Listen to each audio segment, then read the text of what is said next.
EQing a vocal can be challenging since it's really a multifaceted process that goes well beyond traditional EQ. With that in mind, I want to cover the most important info that you need to know about equalizing vocals. And please know that this title isn't just clickbait. The information in this video is genuinely what I believe to be the most crucial. Now, real quick, we have a new membership. New members get 10 free mastered songs so that your next release can sound as good as possible. You also get unlimited feedback on your mixes, both from us and our other community members, to get a lot of helpful perspectives quickly. And you get in-depth educational courses to learn both the fundamentals and the nuances of audio engineering. I'm going to talk some more about that at the end of the video, but let's start with what ranges are in a vocal. Now, before we start to EQ, let's just observe the vocals. Vocals are super complex since they cover a wide array of frequencies. In the lows, we have the fundamental, or the vocal's lowest note. This is typically between 75 Hz and 300 Hz, depending on which octave the vocalist is singing in. Anything below this fundamental is not needed and can be attenuated, but we're going to cover that in a moment. Now, from this fundamental, we get multiple overtones or harmonics. These are multiples of the fundamental. For example, if the fundamental is an A2 note, which has a frequency of 110 Hz, then the second order harmonic, or A3, has a frequency of 220 Hz. A4 is 440 Hz, A5 is 880 Hz, and so on. So these musical or tonal aspects of the vocal make up a significant amount of the frequency range. But not all aspects of the vocal are musical. We'll have sibilants or S sounds, and consonants such as T and K sounds, which occupy the higher frequency ranges. Additionally, we'll have vowel articulation, which occurs between 500 and 1000 Hz.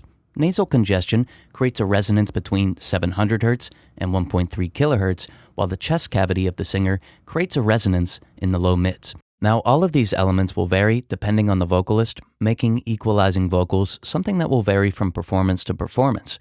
But knowing where each element is located is a good starting point that's going to help us when we begin to EQ. So let's quickly listen to the vocal so that we can hear what we're working with in this video. 'Cause humankind ain't always kind. It's hard to see past all the hate, but you show me there's still beauty in this place. Next up, we need to understand masking. So masking is the interaction between frequency ranges and other frequency ranges, resulting in one range covering up or masking another. So within our vocal, we could have the low end of the vocal masking or covering the higher, more clarifying ranges. This is especially true of 250 Hz, which can quickly lower the perceived level of roughly 2.5 to 5 kHz. This masking doesn't just occur within the vocal, but can also occur between the vocal and other instruments. For example, if the bass guitar has a high level of 250 Hz, this will mask or cover up 2.5 to 5 kHz in the vocal, while both are present or playing at the same time. That said, we should never equalize vocals with them soloed. We need to monitor the interaction between the vocals and other instruments. Now, typically, a great starting point for equalizing vocals is attenuating the lows. So within the context of the full mix, I'll create a high-pass filter to attenuate everything that's below the vocal's fundamental. Then I'll center a bell on roughly 250 Hz and subtly attenuate it until the vocal sounds clearer and more balanced. Now, referencing the notes from the last chapter, we'll adjust as needed. For example, if the vocal is sounding nasally, I could find those tones between 700 and 1.3 kHz and attenuate as needed. Or if the sibilance is hitting too hard, we could attenuate some of that with a narrow bell filter in the highs. Depending on the notes that are sung and the overtones or the harmonics, we could find an in-key note between 2.5 and 5 kHz and amplify it to increase clarity while retaining the vocal's musicality. Now, before we move on, let's listen to the vocal's isolated ranges and compare them to the full vocal.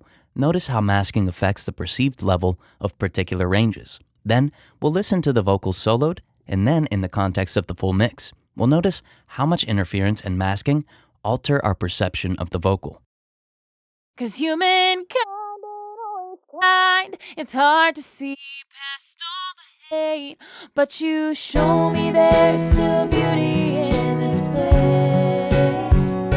I wouldn't change you for the world.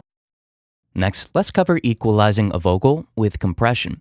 Now, one incredibly important idea that doesn't get covered enough is how other processors equalize a signal. For example, a de-esser, which is really a frequency-specific compressor, will attenuate the sibilance of a vocal. Granted, it does so in a dynamic way, or whenever the sibilance becomes loud enough, whereas an EQ is static or constant, but it affects the frequency response nonetheless. Another example is if I was to use a compressor, like the distressor, and use a quick attack and release. I'll distort the vocal's transients. When they distort, high frequencies will be generated, again altering the frequency response of the vocal. Or I could use an LA2A, which will smoothly attenuate the vocal.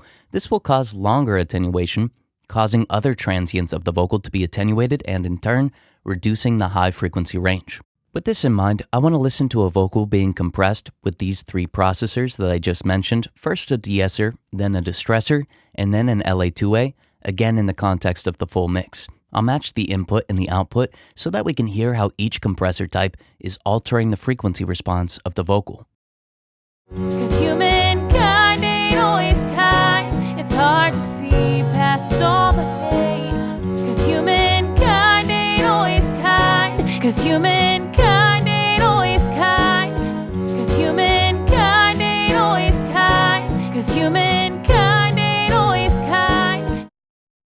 Last up, I want to talk about how saturation equalizes a vocal. So earlier, we covered harmonics and overtones and how these make up a large portion of our vocal's frequency response. Saturation uses a signal's fundamental to generate additional harmonics, making a signal sound fuller, but also equalizing through the introduction of these harmonics. For example, say I saturate a vocal and the saturator introduces a second-order harmonic. This will increase the vocal's low to low mids.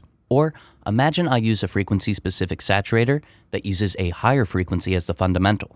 The harmonics generated from this saturator would create harmonics in the high mids and the highs.